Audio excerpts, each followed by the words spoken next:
Bonjour à tous, c'est Chronos, bienvenue sur la caverne de l'oracle. Aujourd'hui, présentation d'Oracle, la Dame de l'Ombre. Alors, le duc va-nu-pied Nyx-Taro. Voilà, donc c'est un jeu un petit peu sombre, un petit peu beaucoup sombre. Voilà. Alors, j'espère que vous allez bien. Bienvenue pour les gens qui me découvrent. Welcome. Vous pouvez vous abonner. Pour les gens qui me suivent depuis maintenant quelques vidéos, merci de votre fidélité. Merci d'être là. Je vous remercie également pour les likes, pour les commentaires. Ça me fait toujours plaisir de vous lire. Voilà. C'est vous qui donnez de la puissance à la chaîne. Donc, merci à vous pour votre participation et votre présence.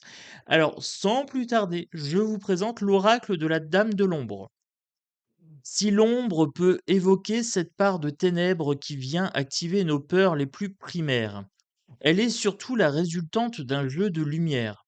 Cet oracle vient explorer l'entre-deux, les jeux de perspective, les prismes que nous offrent les événements, comme autant d'expériences à accueillir. 36 cartes pour découvrir votre part d'ombre. Levez le voile des apparences et découvrez qui se cache derrière la Dame de l'Ombre. Divinatoire ou psychologique, ce jeu sera pour vous une source inépuisable de réflexion et de cheminement intérieur. Cartomancienne, Nyx Tarot propose des tirages modernes inspirés de la pop culture sur son Patreon et sur Instagram. Elle anime également des ateliers tarot. Ancienne éducatrice spécialisée, le duc va-nu-pied est aujourd'hui illustratrice et a réalisé les illustrations de l'oracle via la technique du pointillisme. Ouh, on y arrive, on y arrive. La fin était un petit peu laborieuse quand même, hein. Allez, donc vous avez le jeu. Boîte en cloche, bonne qualité de boîte. Je valide la qualité pour la boîte. Pour le prix, je ne saurais plus vous dire. C'était une vingtaine d'euros à vérifier. Je ne sais plus trop. Vous avez le sommaire, il était une fois, le secret des cartes, et ensuite vous avez toutes les cartes par ordre alphabétique. Ensuite, vous avez des modèles de tirage, ambiance musicale, et vous avez un petit coin pour prendre des notes. Il était une fois l'oracle de la Dame de l'Ombre. Nous sommes en 1621. La chasse aux sorcières fait rage dans nos contrées. Nous le savons, nous sommes en danger. Nos savoirs, nos pratiques sont en danger. Nous devons agir, nous voulons préserver, nous voulons transmettre. Le temps presse. Voilà. Et puis là, vous avez une petite histoire. Donc j'ai juste lu le début pour vous donner l'eau à la bouche. Pour connaître la suite, eh bien, il faudra acheter le jeu. Voilà. Il faudra vous laisser tenter. Les secrets des cartes, ici, donc on a l'ancrage, vous avez les mots-clés et vous avez une définition de la carte. D'accord? Vous avez la carte des possibles, etc. La carte du choix. On passe. Je vous lirai une carte à la fin pour vous montrer un petit peu comment ça se présente. Là, le modèle de tirage, on a le passé, présent, futur, force et obstacles, le tirage du conflit, le tirage de la tranquillité, le tirage de la carte des possibles. Voilà, en 8 cartes. Ambiance musicale, vous avez un petit QR code parce que la musique accompagne nos créations, nos vies, nos humeurs et que son pouvoir va au-delà des mots. Nous avons concocté une playlist. On a été gâtés. Alors, je ne sais pas ce que ça donne, j'avais même pas vu qu'il y avait ça à la fin. J'irai voir très très bientôt. Alors, chaque carte de notre oracle a été écrite et pensée en association avec une chanson. Lors de vos tirages avec la Dame de l'Ombre, nous vous conseillons de vous plonger dans ces musiques qui viendront donner une nouvelle dimension à votre ressenti. Ça, c'est sympa. Ça, c'est sympa, c'est assez étonnant. Et donc ensuite, par exemple, l'ancrage prépare The Wand de Yob. Donc vous avez à chaque fois une carte, un son et vous avez les notes ici. Hem, alors, on va voir tout de suite les cartes. Je vous les présente. Le petit, heu, le petit ruban pour pouvoir prendre les cartes. Je vous montre l'intérieur. L'intérieur est noir, d'accord? Pourquoi je vous montre ça? Tout simplement parce que c'est un jeu qui parle d'ombre, la dame de l'ombre. Les tranches sont noires. Et oui, les tranches sont noires. Pour une fois, je suis ravi des tranches. Voilà, j'adore ces tranches noires, ça fait classe. C'est vraiment génialissime. Bonne qualité, voilà, j'en ai pas sur les doigts, donc là, je valide. Pour la taille, petit format de carte. Ça reste des cartes oracle, elles sont quand même larges, mais ça va pour les petites mains. Je valide. L'arrière, c'est ce petit oiseau, c'est le même que sur la boîte. D'accord? Qualité de carte, bonne qualité, je valide la qualité. Elles sont fines, mais pas trop. Elles vont bien vieillir, elles sont pelliculées. D'accord? La carte de l'ancrage, on commence tout de suite. Donc vous voyez, c'est un petit peu sombre comme énergie, hein. On est bien d'accord, mais j'aime bien. Voilà. Alors, cette carte des possibles, je la trouve sympa. Alors, il y a rien dessus, et c'est justement ça qui est beau, c'est que tout est possible. Alors, la carte des choix ici, j'aime beaucoup. Je suis causalopathe, cause à effet. De nos choix découle notre avenir, donc cette carte me parle. Voilà. La carte des choix, la carte des conflits. Alors, c'est un petit peu glauque, hein, c'est un petit peu glauque quand même. La carte du culot. J'aime bien celle-ci avec la botte. Mettre un coup de pied dans la fourmilière, ça me fait penser à ça. Alors là, je vous le fais en intuitif, je n'ai pas lu les cartes. La carte du danger avec la plante carnivore, attention aux apparences. Danger. Le danger est parfois là où on ne s'y attend pas. Le désir avec la carte du serpent et de la pomme. Bon, là, ça nous rappelle le jardin d'Éden, fortement. La déstabilisation avec le fantôme. Il est trop choupi, j'aime bien. J'aime bien ce petit côté.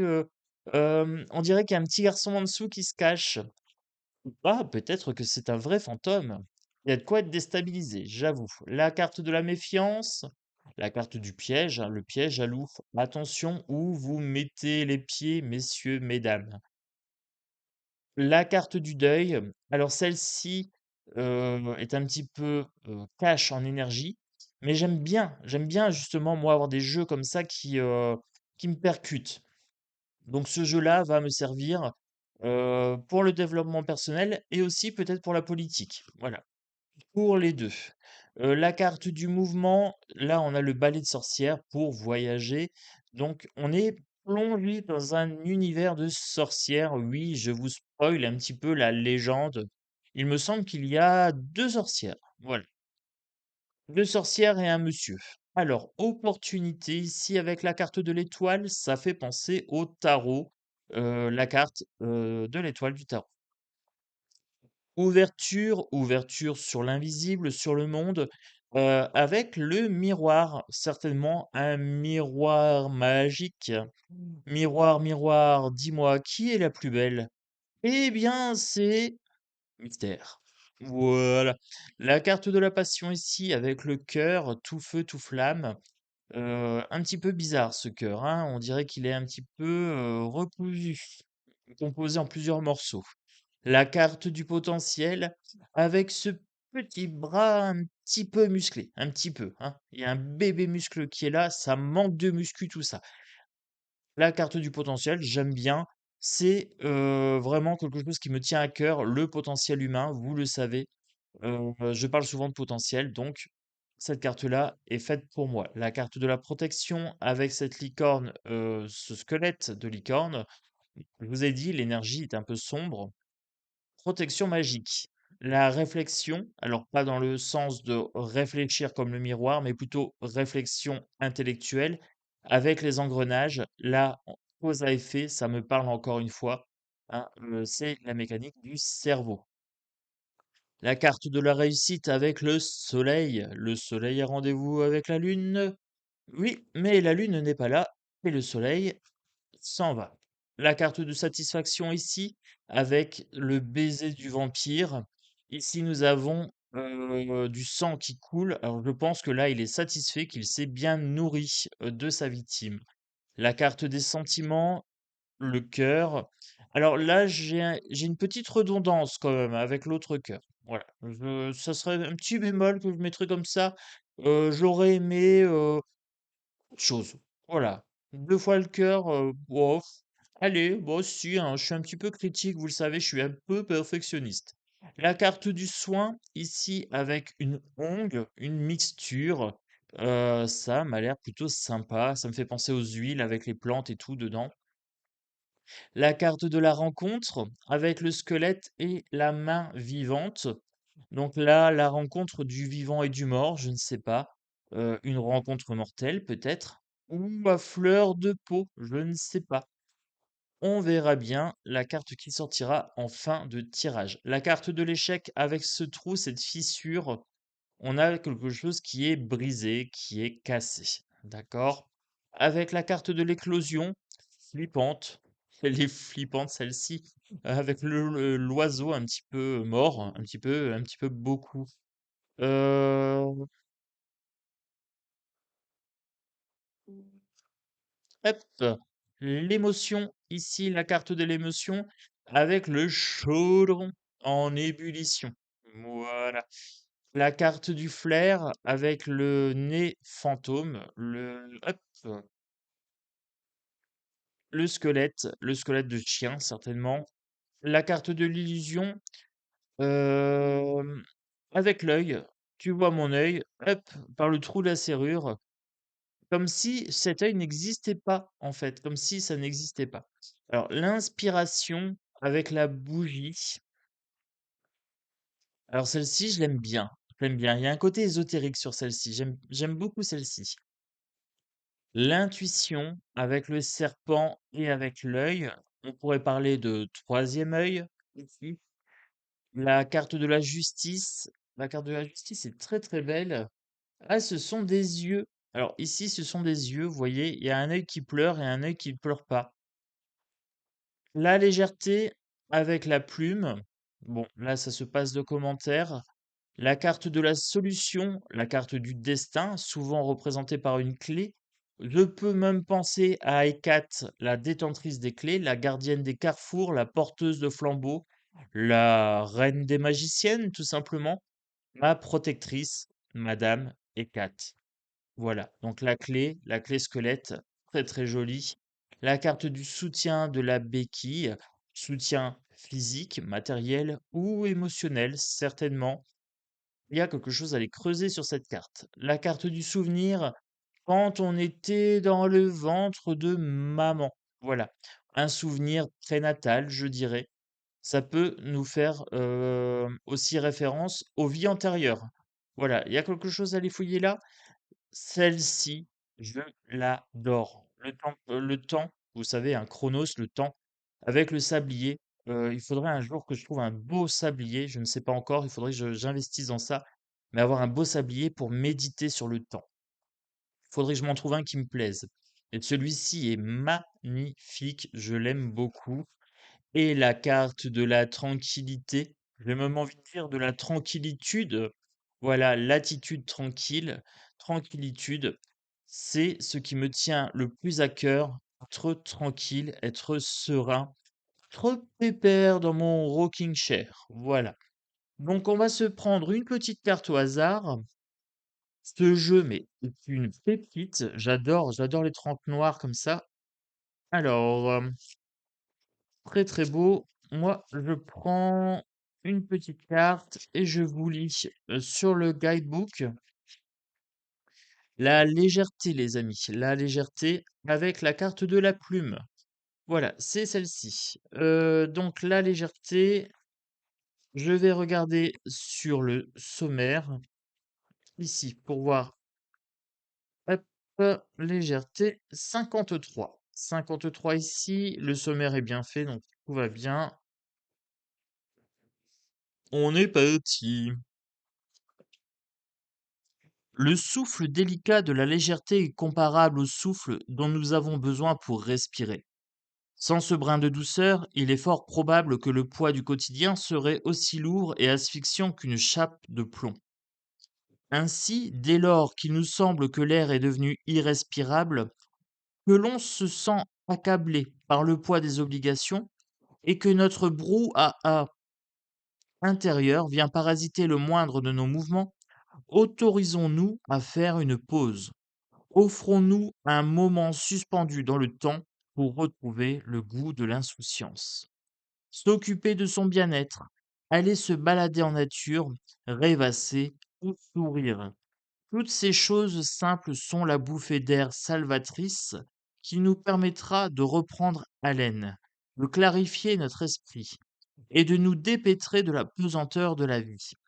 Telle une plume, il nous sera à nouveau possible de flotter à travers les jours dans un vent de liberté. Alors, autre mot-clé, prendre son temps, s'amuser, faire ce qui nous fait plaisir, moins prendre les choses au sérieux. Alors, je vais relire, par exemple, un autre mot-clé. Alors, autre mot-clé, je vais prendre une carte. Allez, je vais prendre. hmm, je lirai que les mots-clés. Allez, on se fait le sablier. On se fait la carte du temps. Je suis Chronos après tout. Oui, prenons notre temps pour découvrir ce jeu un petit peu, hein. On va aller quand même voir la carte du temps. 87 tout au bout. La carte du temps, planifier, s'organiser, prendre le temps ou le laisser, gérer ses priorités.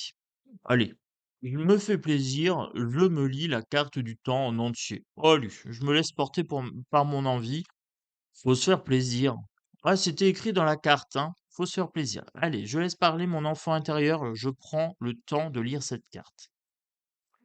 Tantôt le temps nous file entre les doigts comme une myriade de grains de sable emportés brutalement par les vagues, tantôt il s'étire avec une interminable langueur. Nous tentons chaque jour de le contrôler, de le retarder ou de l'anticiper. Mais celui-ci semble avoir sa volonté propre. Les saisons, les cycles et les siècles défilent selon leur rythme. Ce sont les notes de musique sur la partition que nous essayons de jouer à la perfection. Ce sont les fils qui nous agitent. Non, les fils, excusez-moi. Ce sont les fils qui nous agitent, tels des marionnettes. Notre pouvoir face au temps peut nous sembler contrit et pourtant. Il nous est possible de composer avec lui, d'en prendre les rênes tout en respectant sa cadence autant que la nôtre. Le choix de le subir ou de le dompter nous revient. L'action peut nous aider à l'apprivoiser, tout comme la non-action. C'est dans notre aisance à jongler avec le temps, ainsi que dans l'écoute de nos fluctuations d'énergie, que notre duo avec lui peut trouver son point d'orgue. Alors moi j'aime bien comme c'est formulé. C'est beau. Voilà, c'est de la poésie, c'est du Shakespeare. Alors, je ne sais pas si c'est du Shakespeare, mais en tout cas, c'est bien formulé. J'aime ça, j'aime ça. Je vais me régaler en lisant le livre. Il est d'une beauté assez ténébreuse. Je valide. Tonton Chronos valide. L'oracle de la Dame de l'Ombre. Voilà. Et j'avais grand plaisir de vous le présenter. Donc merci à vous pour les pouces, pour les abonnements, pour les commentaires que vous ferez pour cette petite pépite et potentiellement pour Tonton Chronos et sa narration. Voilà. Je vous souhaite un excellent dimanche, puisque je la mettrai pour dimanche, ou une excellente journée en fonction du moment où vous verrez cette vidéo. Voilà. Moi, je vous embrasse fort. Je vous souhaite plein de bonheur, plein de bonnes choses et peut-être un petit coup de foudre avec la Dame de l'Ombre. Voilà. Gros bisous à tous et à bientôt dans la caverne de l'Oracle.